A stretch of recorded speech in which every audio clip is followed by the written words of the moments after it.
From beautiful Dallas, Texas, you're watching the American Athletic Conference on ESPN. The Florida Atlantic Owls coming to SMU for the first time in American Athletic Conference play. In fact, the Owls trying to get their first ever AAC win. The SMU Mustangs saying, yeah, not so fast. That's not going to happen tonight.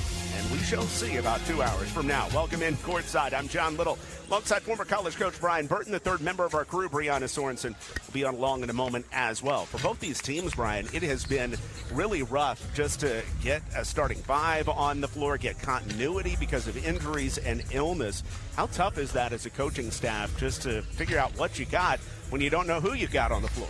Yeah, it's like a box of chocolates. You never know what you're going to get, as Forrest Gump would say. But both these teams are bringing a defensive game plan that they want to make really hard on the other team so that they can walk away with a win. Well, for the Florida Atlantic Owls in today's game, they could turn to several players, but Jada Moore has been hot as of late. What do you like about Jada? Yeah, I mean, coming off of a career high last game, they need scoring. Talking to coach, they are really happy with the way she's produced last game. So they're definitely looking to go through her quite a bit in this contest and look for her to ride the momentum of her career high. For the SMU Mustangs, they've got the third leading scorer in the American in Tierra Young, and she has been a steady force. Yeah, she's a big-time force, so efficient, 51% from the field. She is just always a big-time weapon on the offensive end and defensive end. She'll play a number of positions. She'll do it all for the Mustangs, but she will need some help if they're going to find a way to win this one. A baseline jumper. A little too strong, but the offensive rebound by Amira Abdur-Rahim. She's going to need to have a huge game tonight. Caverly off to Moore. Her pull-up way over the top. Rosenthal with a one-handed rebound out to Devin Scott, the leader at point guard, knocks down an open triple. Possessions per 40 minutes at only about 67. Bradley down the right edge of the lane, flips it up and in. Reagan Bradley has back-to-back buckets, and SMU leads by 4. SMU by 1. Now midway gone in this first quarter. Bradley hoists a jumper, and Bradley knocks down another. She's got 6 points. Down the baseline. Good hands by Tierra Young to take it away from Jada Moore. Up the floor to Mia Jones. Off to Amira Abdur-Rahim running the floor for 2. Rose Caverly, transfer from Quinnipiac, and throws it out front, and Jones comes up with a steal. One-on-one against Moore. Lays it home to Mia Jones. Rosenthal backing in against Abdur-Rahim, but kissing it home. Good take by Yanatha Rosenthal. Knocked away from Amira Abdur-Rahim. Pitts goes out to Jaya Perry. Let's fly with a 3 and bangs one home.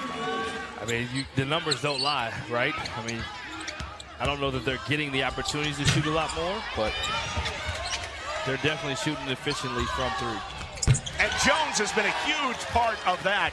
To Mia Jones having a career year from deep. Right on cue. She heard what we were talking about. She said, all right, I got you over there in the booth. Welcome back to Dallas. The SMU women's basketball team up on Florida Atlantic 26-17. We talked about Mia Jones earlier this quarter. Just what a year she has had. Some little notes for you. Look at this. Her field goal percentage her first 3 years, 31%. This year is 49%. From 3, she was 23% over her first 3 seasons. Now, at even a higher volume this season, she's shooting 40%. It's amazing the steps she's taken this season offensively. Yeah, I mean, I mentioned it earlier. She's a warrior. She's a young lady that puts in the work.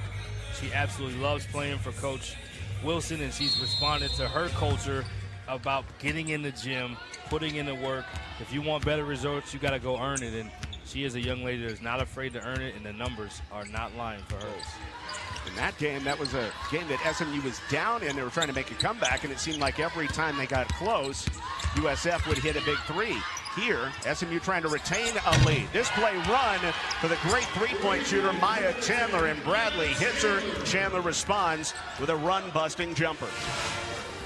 Let's head over to Breanna Sorensen with some reflection on the first half. Bree. Yeah, I spoke to Coach Sullivan about halftime adjustments, and she said we just need to put the ball through the hoop. Our offense is messy, and we need to clean it up. She says we need to get offensive rebounds. We need to make our layups, and we need to make free throws. We just have to put the ball through the hoop, like she said. She said on defense, she's happy. They're handling everything on defense. They just need to get better on offense. So the shot clock at 10. Very tough to deal with Yanatha Rosenthal. She has owned this game second quarter on. They've done a good job of Great defense from offense, get the shooter a wide open look, and it's like a layup for this young lady. She is definitely shooting it at a high clip. Yeah, ties the largest lead for SMU. Big possessions here for Florida Atlantic. And a three right on time by Rose Caverly. It feels like those Owls threes have been huge at huge time.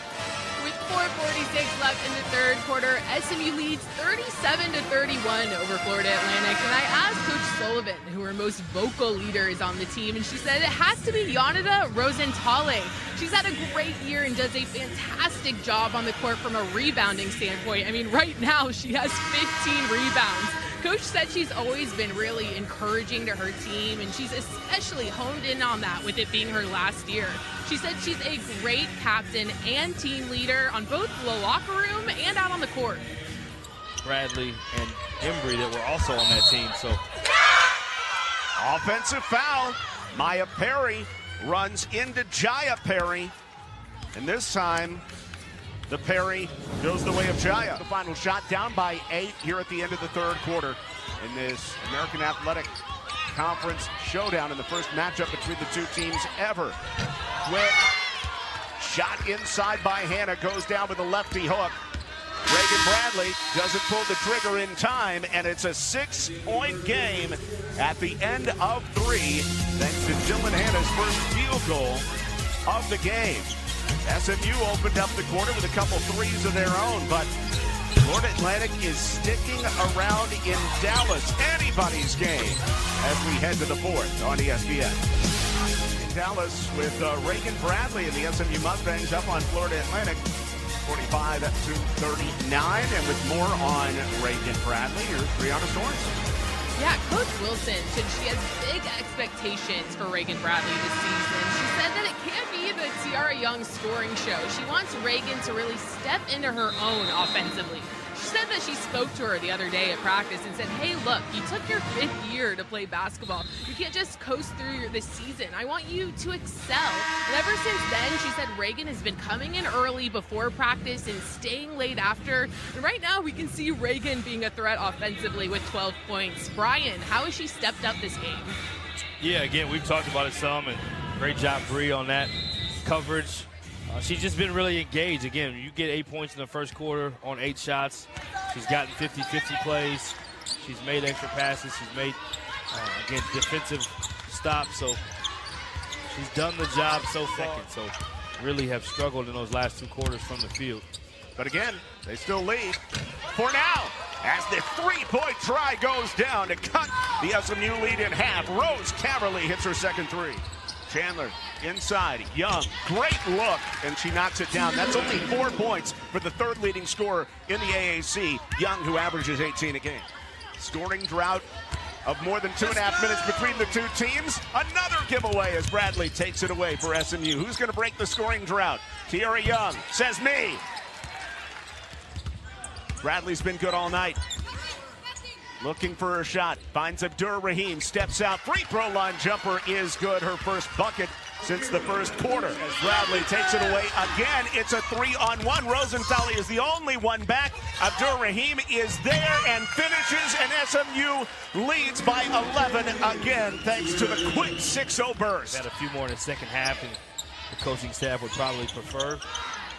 Florida Atlantic's done the job putting pressure on. Great pass, gets an easy look now. 4 of 4 on their last 4 attempts.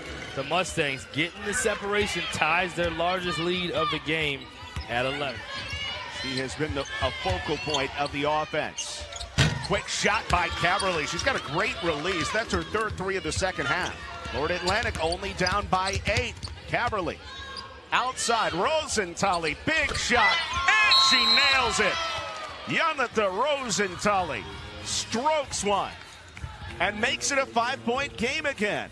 Now can Florida Atlantic make a couple magical shots late to complete a comeback? Rose Caverly has 3 triples in the second half. Gives some ground to Bradley.